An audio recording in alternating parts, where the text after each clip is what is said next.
Students, और हम यहाँ पे देख रहे हैं बीए 5th सेमेस्टर यानी BA 3rd year political science तुलनात्मक सरकार और राजनीति 301 जिसका विषय कोड है उसका 6 यूनिट का ऑब्जेक्टिव क्वेश्चन देख रहे हैं। टोटल 8 यूनिट है, 8 यूनिट है, सबके हम देखेंगे। और टीजीटी पीजीटी की तैयारी करते हैं तो उसके लिए भी ये क्वेश्चन बहुत ही उपयोगी हैं, क्योंकि जो टीजीटी पीजीटी का एग्ज़ाम है वो ग्रेजुएशन लेवल का ही होता है, तो रिवीजन कर सकते हैं यहाँ से। और ये गोरखपुर विश्वविद्यालय तथा उससे संबंधित कॉलेजों के लिए जो है कि सिलेबस के अकॉर्डिंग है। तो शुरू करते हैं। अराउंड 50 क्वेश्चन होंगे इसमें भी। पहला क्वेश्चन कह रहा है कि किसका कथन है कि अमेरिका के राष्ट्रपति के पद में सम्राट व प्रधानमंत्री दोनों के पद शामिल हैं। तो ये ब्रोगन का कथन है। अमेरिकी संविधान कब लागू हुआ था? तो 1789 में लागू हुआ था। राष्ट्रपति, तीसरा क्वेश्चन है, राष्ट्रपति फ्रैंकलिन टी रूजवेल्ट ने कार्यपालिका आदेश शक्ति का प्रयोग कितनी बार किया था? तो 3504 यानी 3504 बार जो है इस शक्ति का प्रयोग रूजवेल्ट ने किया था। बहुत मतलब ज़्यादा बार है ये, है ना। राष्ट्रपति के विषय में किसका कथन है कि वाशिंगटन के समय से कनेडी के समय तक राष्ट्रपति का पद संसद का सबसे शक्तिशाली निर्वाचित पद होता था। तो ये टोल्ट का कथन है कि वाशिंगटन से लेकर कनेडी के समय तक राष्ट्रपति पद क्या था? शक्तिशाली होता था।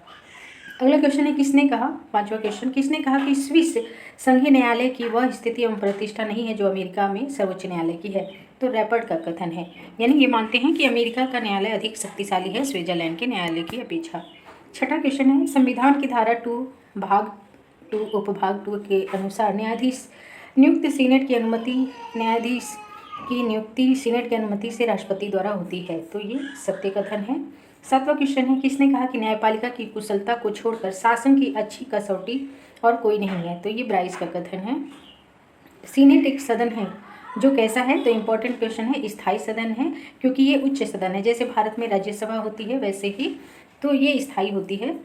नौवां क्वेश्चन है, युद्ध की घोषणा का अधिकार कांग्रेस को है। तो ये कथन जो है सत्य है। अमेरिका में नवनियुक्त राष्ट्रपति अपना कार्यकाल 20 जनवरी से प्रारंभ करता है। यह प्रावधान किस संविधान संशोधन में? तो 20वें संविधान संशोधन में है। 11 क्वेश्चन है, 11वां नंबर, राष्ट्रपति की पद की योग्यता और शक्ति का उल्लेख संविधान के किस अनुच्छेद में एक छोटे से वाक्य में किया गया है? तो अनुच्छेद 2 में किया गया है राष्ट्रपति की शक्ति का उल्लेख। लोक सदन में बहुमत प्रधानमंत्री जो कुछ कर सकता है कोई राष्ट्रपति नहीं कर सकता है। इंपॉर्टेंट क्वेश्चन है, रेमजे मेयर का कथन है ये प्रधानमंत्री के बारे में कहते हैं कि प्रधानमंत्री जो कुछ कर सकता है वो राष्ट्रपति नहीं कर सकता। क्वेश्चन नंबर 13 है कि संशोधन की परिभाषा देते हुए किसने कहा कि प्रत्येक सोमवार को सुबह जब सर्वोच्च न्यायालय अपने निर्णय देता है संविधान संशोधन होता है? तो ये परिभाषा किसकी है? तो ये जो परिभाषा है वो प्रोफेसर मुनरो की है। क्वेश्चन नंबर 14 कह रहा है कि 15 सीनेट का सत्र 3 जनवरी से प्रारंभ होता है तथा कम से कम वर्ष में कितनी बैठक होनी चाहिए? तो सीनेट की वर्ष में 1 बैठक अवश्य होनी चाहिए। युद्ध की घोषणा का अधिकार कांग्रेस को है, सत्य है। इंपॉर्टेंट क्वेश्चन है। सीनेट में 16 नंबर क्वेश्चन है, अमेरिका के प्रत्येक राज्यों में से कितने सदस्य लिए जाते हैं? 2 लिए जाते हैं। वेरी इंपॉर्टेंट है। यहाँ पे सीनेट में प्रत्येक राज्य से 2 मेंबर जाते हैं। जबकि भारत में क्या है, भारत का जो उच्च सदन है राज्यसभा, वहाँ पे प्रत्येक राज्य से संख्या निर्धारित नहीं है, जनसंख्या के अनुपात में सदस्यों को भेजा जाता है। जैसे यूपी की जनसंख्या अधिक है तो अधिक मेंबर जाएंगे यूपी से, और गोवा की जनसंख्या कम है तो गोवा से कम मेंबर जाएंगे राज्यसभा में, जो कि उच्च सदन है। उसी प्रकार अमेरिका में सीनेट क्या है, वहाँ की संसद का उच्च सदन है। 17 नंबर क्वेश्चन है, राष्ट्रपति एवं उपराष्ट्रपति की आयु योग्यता कितनी है? 35 वर्ष है। वेरी इंपॉर्टेंट है। राष्ट्रपति और उपराष्ट्रपति का चुनाव लड़ने के लिए एक उम्मीदवार की आयु 35 वर्ष होनी चाहिए। नेक्स्ट क्वेश्चन है, संसद का चुनाव प्रत्यक्ष होता है, यह प्रावधान की संविधान संशोधन है? तो 14 संविधान संशोधन में है। नेक्स्ट क्वेश्चन है, संसद के सदस्यों की आयु 25 होनी चाहिए, परंतु वह कितने वर्षों तक अमेरिका में लगातार रहा हो तथा नागरिक हो? 7 वर्ष तक वो लगातार अमेरिका का नागरिक रहा हो, ये आवश्यक है।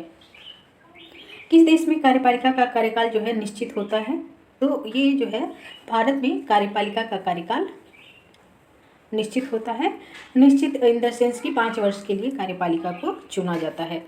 अगला क्वेश्चन है, कौन सा कार्यपालिका का कार्य नहीं है? तो संविधान संशोधन कार्यपालिका का कार्य नहीं है, क्योंकि ये संसद का कार्य है जिसे व्यवस्थापिका कहते हैं।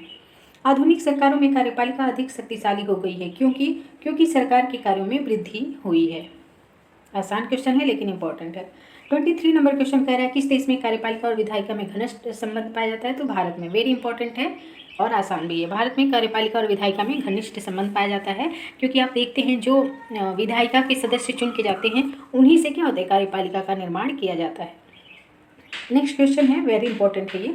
प्रधानमंत्री को नक्षत्रों के बीच चंद्रमा किसने कहा? तो विलियम हार्टकोर्ट का ये कथन है, ये भी वेरी इंपॉर्टेंट है। नक्षत्रों के बीच चंद्रमा कहा है इन्होंने प्रधानमंत्री को। नेक्स्ट क्वेश्चन है, संसद और अध्यक्षात्मक कार्यपालिका के भेद का प्रमुख आधार क्या है? तो इसमें जो आधार है वो इनके पारस्परिक संबंध है, जो है क्या है, संसदात्मक और अध्यक्षात्मक कार्यपालिका के भेद के क्या हैं, प्रमुख आधार हैं। नेक्स्ट क्वेश्चन है, औपचारिक कार्यपालिका का उदाहरण क्या नहीं है? तो अमेरिका का राष्ट्रपति। अमेरिका का जो राष्ट्रपति है वो औपचारिक कार्यपालिका नहीं होता है बल्कि वास्तविक कार्यपालिका शक्तियाँ उसमें निहित होती हैं। जबकि भारत का जो राष्ट्रपति होता है वो कैसा होता है, वो औपचारिक कार्यपालिका कहलाता है। औपचारिक का मतलब कि उसके पास नाम मात्र की शक्तियाँ होती हैं और वास्तविक शक्ति प्रधानमंत्री के द्वारा प्रयोग की जाती है। लेकिन जो अमेरिका है वहाँ पे जो राष्ट्रपति है वहाँ का वो औपचारिक कार्यपालिका नहीं है बल्कि वास्तविक कार्यपालिका है। अगला क्वेश्चन है, कार्यपालिका का राजनीतिक कार्य क्या है? तो नेतृत्व करना ये उसका राजनीतिक कार्य है। नेक्स्ट क्वेश्चन है, किस देश में कार्यपालिका शक्ति एक व्यक्ति बजाय 7 व्यक्तियों की समिति में निहित होती है? स्विट्जरलैंड में। वेरी इंपॉर्टेंट है। जैसे भारत में क्या होती है, कार्यपालिका शक्ति प्रधानमंत्री में निहित होती है, अमेरिका में राष्ट्रपति में निहित होती है, लेकिन जो स्विट्जरलैंड है वहाँ पे एक 7 व्यक्तियों का समूह होता है जिसमें कार्यपालिका शक्ति निहित होती है। फ्रांस का राष्ट्रपति कैसे चुना जाता है? वेरी इंपॉर्टेंट है, ये भी क्वेश्चन कई बार पूछा गया है। द्वितीय मत प्रणाली के द्वारा जो है फ्रांस का राष्ट्रपति चुना जाता है। कार्यपालिका के कार्य में कार्यपालिका की शक्ति में वृद्धि के क्या कारण हैं? तो देखिए, ये उपरोक्त सभी गृह संकट, राजनीतिक दलों का विकास, संचार एवं आवागमन के साधन, सभी कारणों से क्या हुई है, वर्तमान में कार्यपालिका की शक्तियों में वृद्धि हुई है जबकि व्यवस्थापिका की शक्तियों का ह्रास हुआ है। नेक्स्ट क्वेश्चन है, निम्नलिखित में से किस देश की कार्यपालिका फ्रांसीसी प्रतिरूप पर आधारित है? तो श्रीलंका। ये भी इंपॉर्टेंट मान सकते हैं आप। भारत संघ की कार्यपालिका का उल्लेख किस आर्टिकल में है? तो अनुच्छेद 52 से 78 तक जो है भारत में कार्यपालिका का उल्लेख किया गया है। नेक्स्ट क्वेश्चन है, कार्यपालिका के संवैधानिक कार्यों में कौन सा नहीं है? तो संवैधानिक कार्य सैनिक कार्यों का संचालन, विदेशी संबंधों का संचालन और व्यवस्थापन कार्यों का संचालन। तो इसमें से सही आंसर हो जाएगा डी, कि ये सभी क्या है, ये तीनों उपरोक्त क्या हैं, ये जो है कार्यपालिका के संवैधानिक कार्यों के तहत आते हैं। नेक्स्ट क्वेश्चन है कि अमेरिका के राष्ट्रपति का कार्यकाल कितना होता है? वेरी वेरी इंपॉर्टेंट है क्योंकि इसका कार्यकाल 4 वर्ष होता है।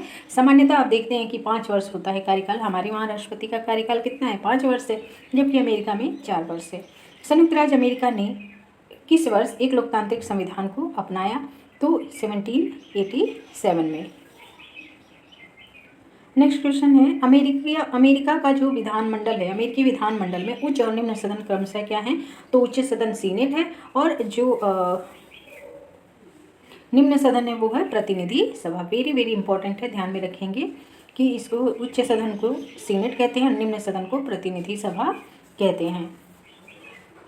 अगला जो क्वेश्चन है, विश्व का प्रथम गणतंत्र कौन बना था? तो अमेरिका जो है विश्व का प्रथम गणतंत्र बना था।